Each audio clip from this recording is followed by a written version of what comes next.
Salut tout le monde, bienvenue sur la chaîne TTPA, c'est Morgane pour transmettre ta passion auto. Aujourd'hui, on retourne de l'autre côté du monde, on retourne au Japon. Oui, aujourd'hui, on va refaire une japonaise. Sur ce coup-ci, ce sera pas une Subaru, ce sera une Honda un peu particulière et magnifique. Bon, sur ce, bon visionnage.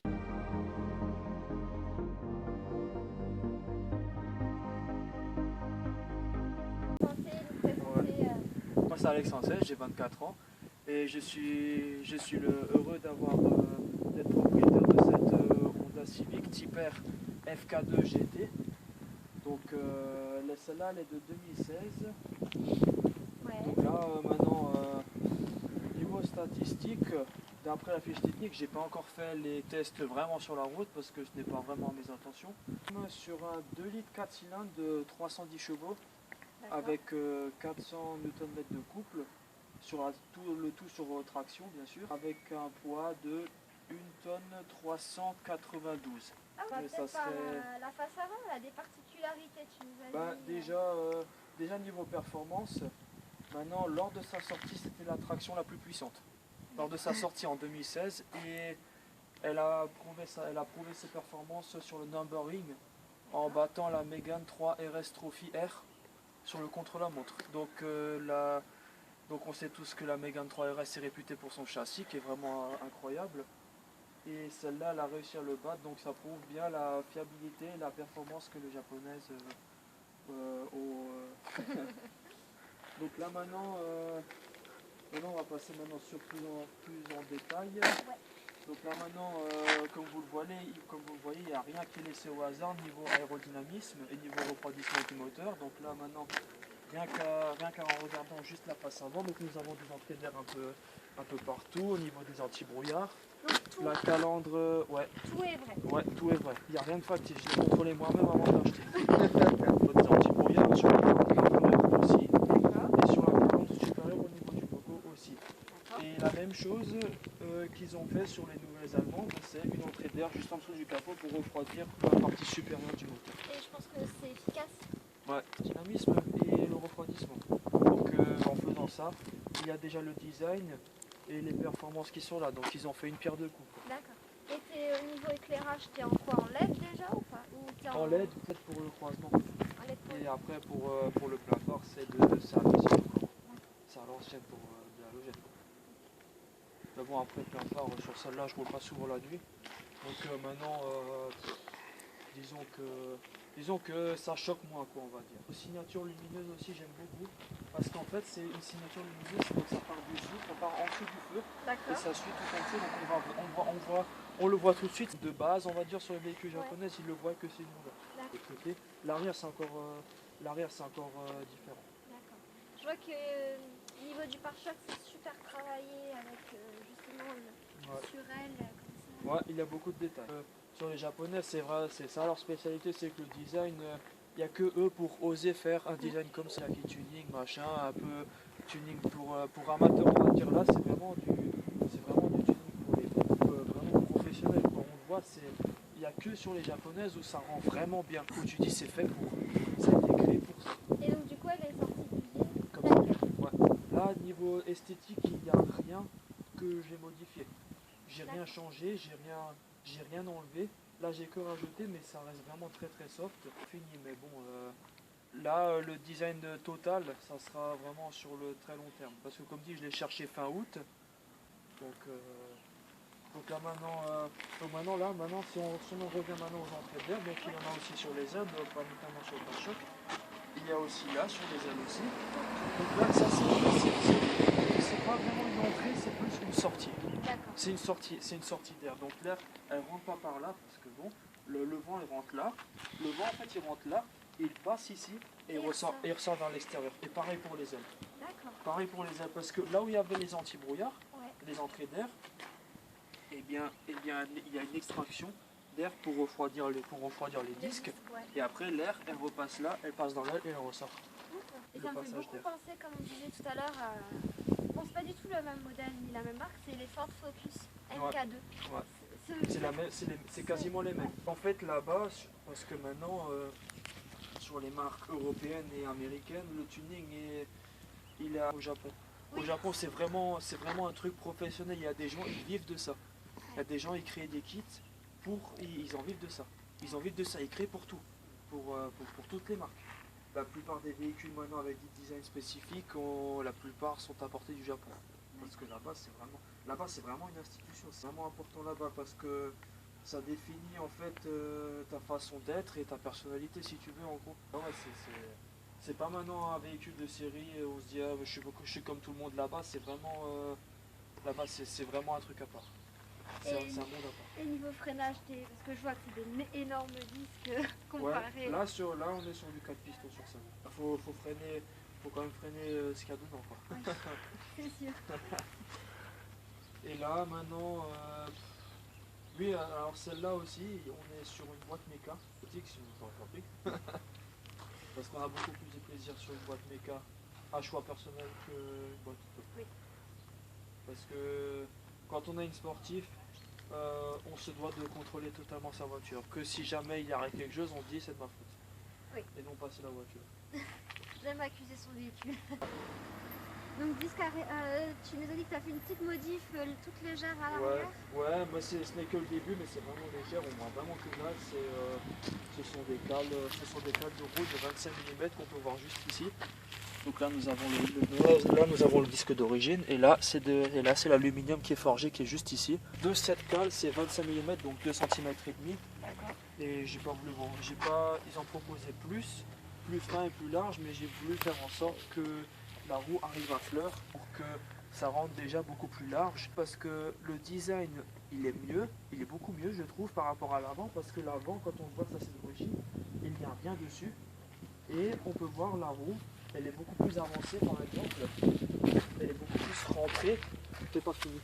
Bon après ça va venir. On voit ça va venir avec le temps, oui, ça va venir avec le temps mais comme dit maintenant quand on regarde d'origine ça fait moins beau et ça fait moins terminé. Ça fait plus costaud à l'arrière. Ouais, et d'une autre part, donc il y a le design et d'une part aussi, ça augmente un petit peu de 5 cm l'essieu arrière.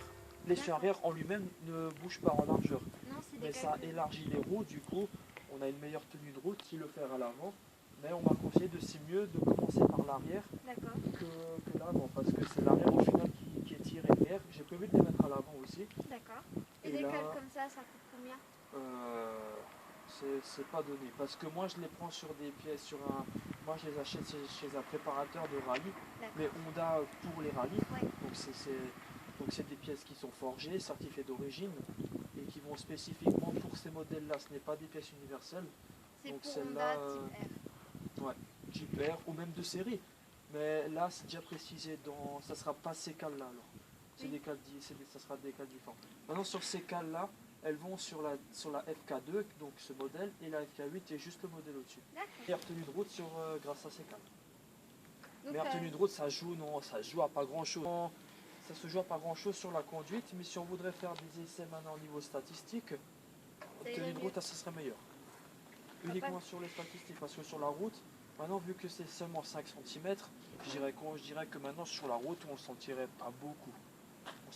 Mais tu sens une différence toi qui l'a roulé sans cale et avec cale? Non, je n'ai pas senti de différence. Bon, mais comme dit, vu que c'est très peu maintenant et que maintenant l'angle de carrossage des roues n'ont pas été touchés, route et niveau par exemple consommation et tout ça, ça n'a rien changé. D'accord. Pour l'instant, là où ça se voit plus en design et ça se voit moins sur la tenue de route. Oui, parce qu'elle sort beaucoup plus. Ouais. On le voit maintenant quand on se met à l'avant ou à l'arrière et quand on regarde sur le flanc droit ou gauche, on voit la roue qui a fleur.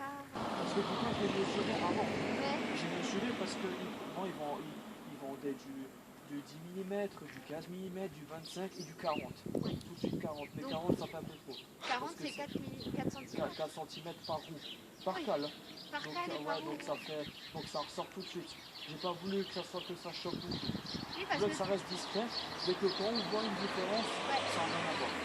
Et là, c'est pas oui, parce que ça fait tout de suite 8 cm sur le train arrière qui sort quoi. Ouais. On passe à l'arrière. C'est un peu particulier l'arrière de ta voiture. Ouais. Alors, en fait, sur ce design, alors, bon, nous avons les béquets qui est aussi un aspect de design, mais aussi un aspect aérodynamique. Parce que là, maintenant, si on se penche et qu'on regarde dans le détail, on voit que le béquet, il est incliné. Il est incliné sous forme de, pas du cuvette, mais plus sous forme d'une cuillère. Donc, c'est que pour quand on roule, passage d'air, donc surtout sur la partie du dessous, parce que vu que c'est une surface arrondie, donc le vent, il n'est pas, il est pas coupé. Il n'est pas arrêté dans son élan. Il passe en dessous, il longe le béquet. Et après, et vraiment bien travaillé. Il n'y a rien qui est laissé au hasard. Il n'y a rien du faux. Je dis putain, c'est con quoi. Même les trucs en plastique là, qui mettent maintenant les compresseurs sur les cuisses. Ah ouais, ben là c'est du vrai. Sur celle-là, maintenant précisément, je sais pas. Là, le diamètre. Mais je sais qu'on peut rentrer la main. Ah oui, donc oui. Donc maintenant, disons, pour comparer, ma main elle est assez large. Je rentre mon poing dedans. Ah oui. C'est quand même, on est quand même sur un bon petit. 50, 60 Au moins 50. Je dirais presque. On est un peu moins de 80, je dirais. D'origine, c'est pas mal. Hein. Ah ouais, c'est d'origine. Ah ouais, c'est d'origine. Et là, c'est aussi des vrais? Ouais. Les 4 diffuseurs. Ouais, là c'est aussi des vrais. Tout ça là, les 5 là c'est des vrais. Tout ça c'est du vrai. Ah oui, j'avais pas vu qu'il y en avait un au-dessus. Il y en avait un petit aussi ici. Eh non, c'est vraiment pas mal. C'est vrai. Là, il y a les feux en forme de. Ouais. Et bah ça c'est la signature lumineuse de Honda. De ce modèle et la FK8 aussi. D'accord. Donc c'est comme maintenant quand on met pas. Ça c'est une signature lumineuse qui descend, qui part sur le côté et qui descend jusque là. D'accord. Qui descend en bas. Ah non, c'est vraiment. Après, maintenant d'origine, je la laisse comme ça, niveau signature lumineuse. Et après, niveau design, maintenant, je vais encore la pousser haut. Je vais encore la pousser. D'accord. Parce que maintenant, sur les projets futurs, ça va être mais vraiment, Oui, à long terme. ça va être vraiment très très loin. Ça va être un coffre en carbone. Donc toute cette partie-là, ça va être un coffre en carbone. D'accord. Donc ça, c'est encore ta bulle arrière, ça. Ouais. Donc c'est ça que tu veux mettre en carbone? Ça, c'est en carbone. Ça va être en carbone. Ça, c'est la vitre. Donc ça, non. Ça peut être en carbone. Et lui? Il faut regarder. Si ça, c'est avec. Ça vient avec, normalement. Donc il faut que je regarde chez le préparateur s'ils le vendent en carbone. Sinon, malheureusement, je devrais le laisser en noir. D'accord. Donc le coffre en carbone, j'ai prévu. Pas du covering, hein, vraiment la pièce en carbone. Là, je la démonte et que je refasse tout. Les cales de roue à l'arrière, j'ai prévu d'en mettre aussi à l'avant. Ouais. Mais bon, si je vous montre la facture, vous allez être par terre. Là, jusqu'à maintenant, donc il y a les cales de roue, il y a les lames canards que j'ai rajoutées aussi qui donnent un aspect. Là, ça n'a rien à voir au niveau performance et aérodynamisme. Là, c'est uniquement pour l'esthétique. Ouais. Donc ça rend vraiment plus agressif quand quelqu'un se place uniquement à l'avant. Même sur le côté, hein, je trouve sur le côté, on voit. Suit bien les lignes du Sur le côté, on voit parce que ça les fait bien ressortir grâce à l'élargisseur de l'aile. Parce que ici, à cette partie-là, elle redescend. Ouais. Elle rentre vers l'intérieur pour laisser place justement à ça. Ah non, c'est vraiment joli. Ouais. Il y a aussi prévu un capot carbone aussi. Ouais. D'accord.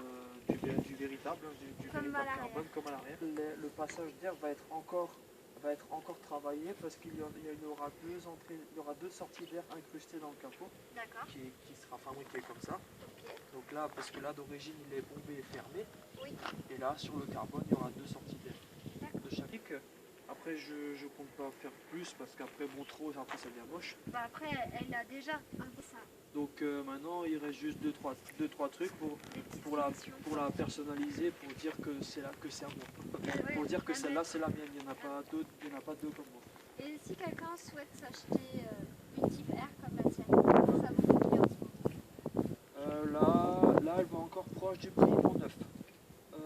La mienne là elle a déjà presque 57 000 km. D'accord. Donc si on voudrait en acheter une, là en ce moment la côte elle est en train de descendre. Donc s'il faut en acheter une, c'est maintenant. C'est vraiment maintenant qu'il faut en acheter une. Et on n'en voit pas beaucoup. En France, il y en a moins de 10 en vente. Ah oui. En France, il y en a moins de 10 en Et vente. toi tu l'as payé combien Celle-là, je l'ai payée entre 30, environ sur à peu près 30 000 euros. Clé en main. Clé en main. Donc maintenant je comprends. Ah oui, il faut en prendre soin. C'est clair que je comprends les gens qui ne peuvent pas s'acheter des voitures comme ça parce que 30 000 euros, il faut quand même les mettre. Et disons que qui n'a jamais rêvé entre passionnés d'avoir un véhicule qui ressemble dans les films dans Fast and Furious. C'est sûr. passer à l'intérieur.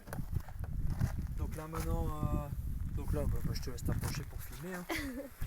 Donc là maintenant, au niveau texture des sièges, nous sommes sur de l'Alcantara surpiqué rouge et noir. Donc les deux sièges vont débaquer, hein, ça, voilà, ça doit être obligatoire sur ce genre de caisse. Donc nous avons aussi de l'Alcantara noir surpiqué rouge sur la coudoir et sur les 4 panneaux de porte avant et arrière. D'accord. C'est des sièges respirants, vu que je vois qu'ils sont un peu alvéolés. Ouais, ça respire. Et heureusement. Parce que maintenant sur l'Alcantara, c'est vraiment compliqué à nettoyer. Ouais. Donc, et c'est une matière, je dirais pas fragile, mais il faut en prendre soin. On peut pas monter, on peut pas avoir marché maintenant ou fait n'importe quoi et après s'asseoir dedans, quoi. Et du coup, tu l'entretiens comment l'Alcantara? L'Alcantara, pour l'instant, je rentre toujours propre. Mais maintenant, quand je la nettoie, celle-là, je l'envoie chez quelqu'un qui fait vraiment que ça, qui prépare les voitures. C'est pour ça que je la donne pas souvent parce que. C'est cher. Ouais, c'est cher.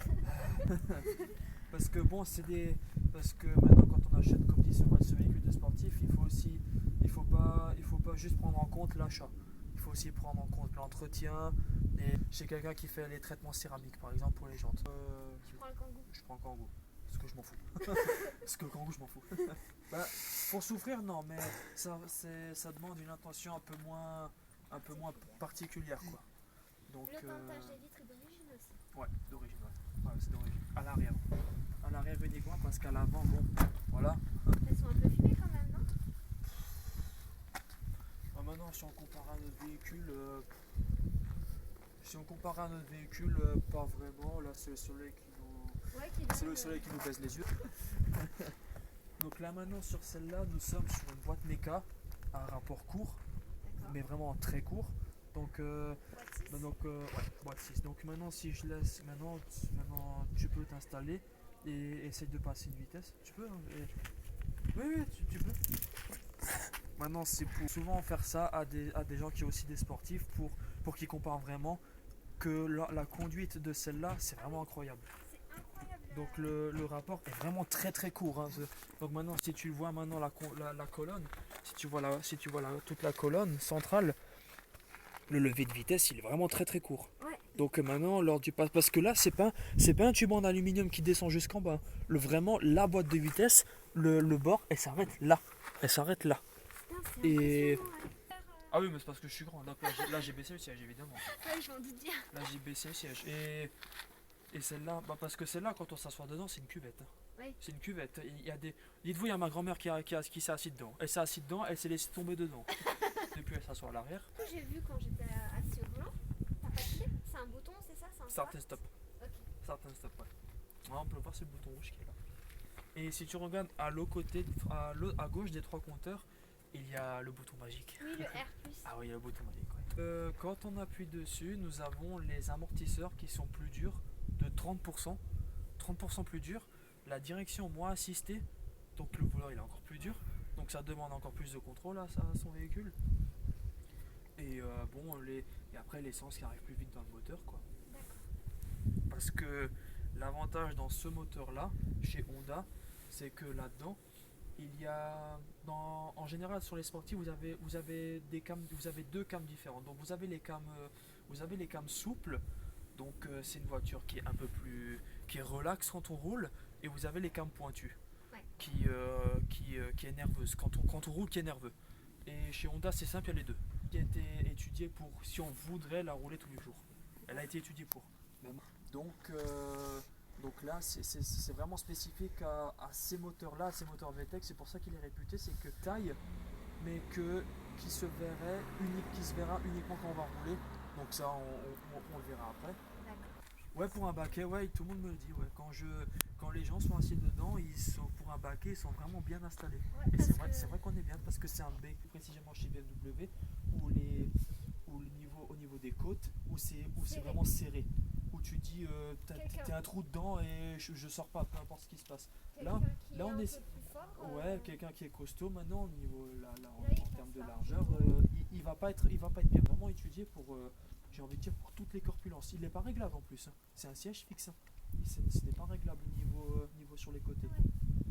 Tes pédaliers, c'est que de l'alu aussi, je pense.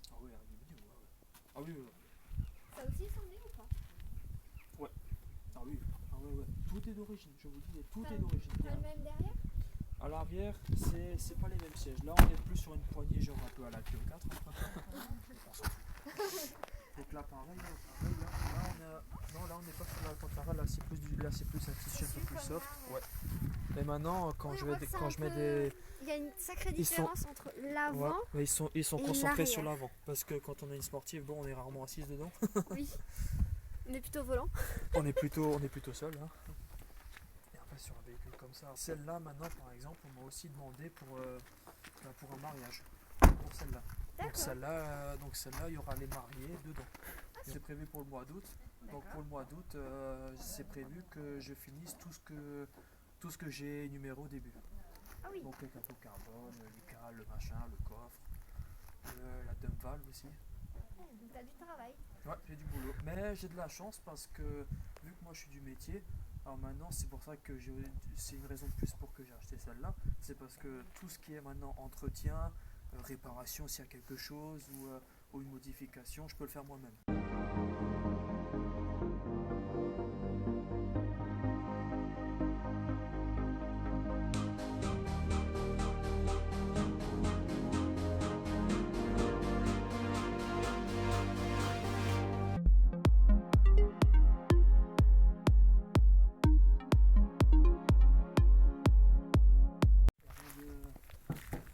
Et on voit que tu connais ton sujet. Ah ouais, mais je me suis renseigné avant de l'acheter. En même temps, tu dépenses pas 30 000 € pour ça. Ouais, donc sur le fameux 2 litres 4 cylindres VTEC de 310 chevaux. Dans le projet, j'ai prévu de changer la dump valve surplus d'évacuation d'air du turbo. Donc c'est quand vous entendez dans les films quand c'est le sifflement, c'est ça. Et donc là c'est bon, il y a une dump valve d'origine. Elle est moins préparée, on va dire, que celle que j'ai prévu de rajouter. D'accord. Et elle se trouve où ta dump valve? Normalement, si je dis pas de bêtises, C'est là, le turbo, non? ouais, donc là, si je dis pas de bêtises, nous avons le turbo qui est là, Ouais. et la dump valve après c'est ici, qui passe là, et là Et c'est le filtre à air, et là ça ressort. D'accord. Donc si je voudrais le changer, ça serait cette partie du dessus. Faut pas avoir des grosses mains. Ah non.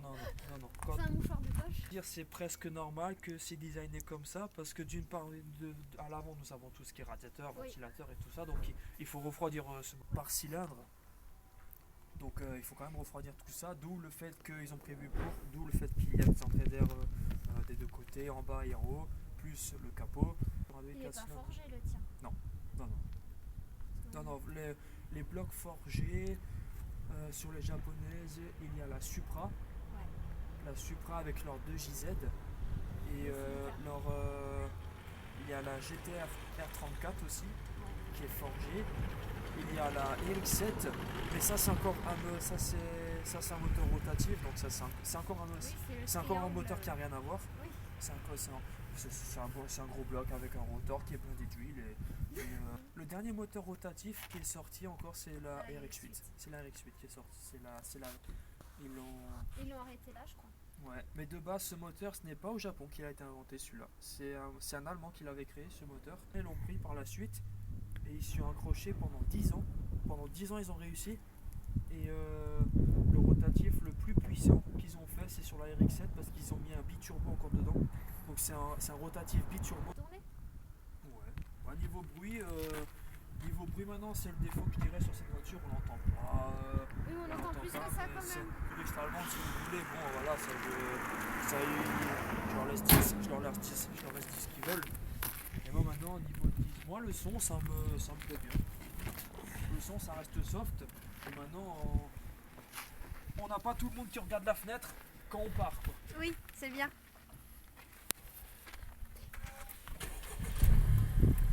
Quand même, hein. On l'entend quand même un petit peu, mais maintenant, ce n'est pas genre. Oui, c'est pas casse-oreille.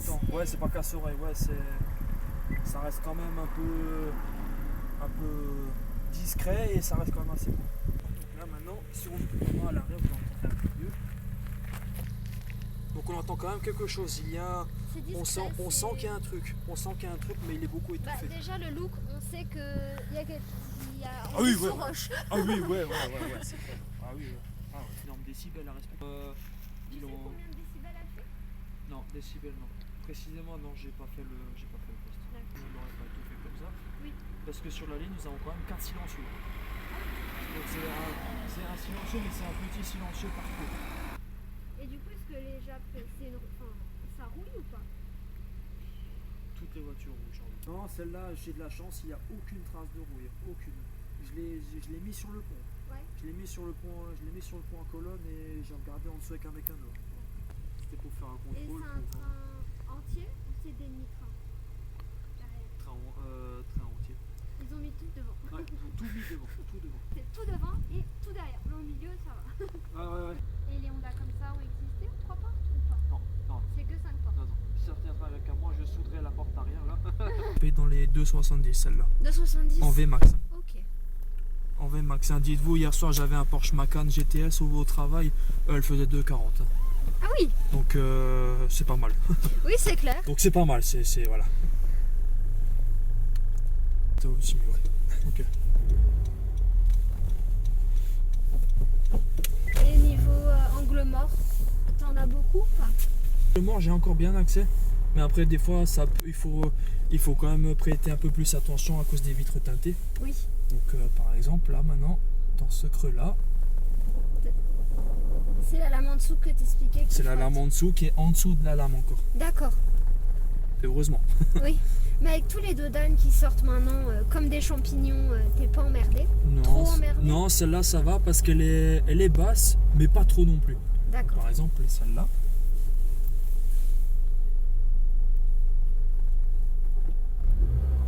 Il faut vraiment que je la passe en diagonale. Ouais. Sinon tu frottes quoi. Ah oui, sinon je frotte. Et je me méfie, je pense. Et même sur des routes, si je passerais maintenant tout droit, je prendrais pas de risque. Parce qu'après, c'est pas non plus le but parce que si on passe comme un fou, oui. On éclaterait tout. Oui, bah ça c'est sûr. C'est pas le but. C'est ça que j'aime pas. J'aime bien prendre une voiture où tu dis celle-là, je connais pas. je préfère que quelqu'un me dise ça. Bah moi je la connaissais en version normale parce qu'on avait un ami qui l'avait. Mais en version R, c'est vrai qu'on n'en croise pas souvent. Par contre, je crois qu'on croise plus souvent la version d'après celle-là. La FK8. Ouais. Enfin, on en croise souvent. Enfin, chez nous, je sais qu'il y en a une qui tourne en bleu et orange. Mais je me demande si c'est pas encore la version après. En fait, ouais, peut-être la FK8, c'est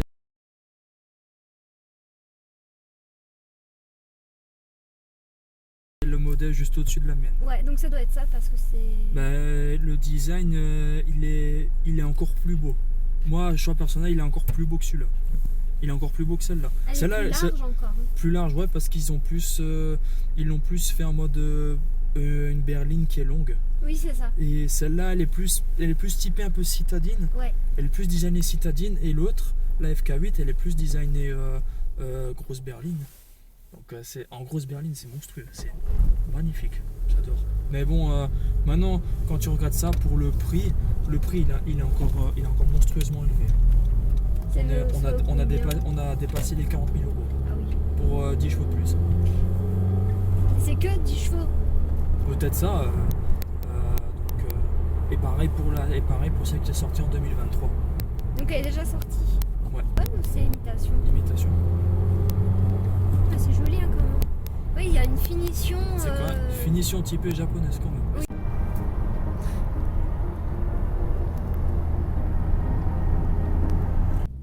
Donc maintenant, quand on est dedans, on sent, tu sens, t'as des à-coups des fois. Oui. Et pourtant, je roule en fluide, hein, mais c'est la bagnole qui est comme ça. Ouais, non, ça me rappelle beaucoup un peu les anciennes. Ce qu'on appelle les youngtimers, c'est que tu sens qu'elle vit. Tu sens qu'elle Oui, tu sens il y a un truc. Tu sens il y a un truc là. Et niveau conso, elle consomme beaucoup ou pas? Conso normal, on peut aller sur du 7 litres à peu près. Ouais. 7 litres, 7 litres 5 en roulant tranquillement. Et maintenant, on va aller sur cette route-là et on va ça marche.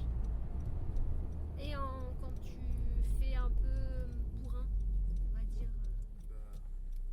Vous allez le voir tout de suite.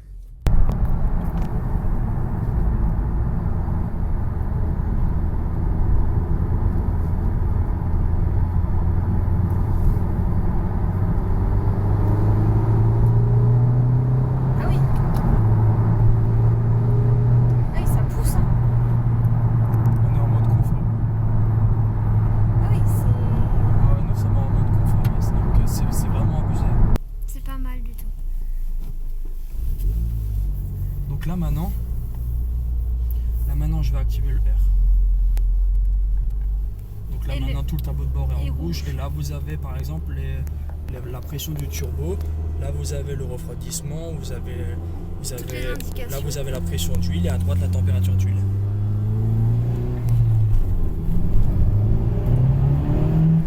Oui. Ah, c'est autre chose.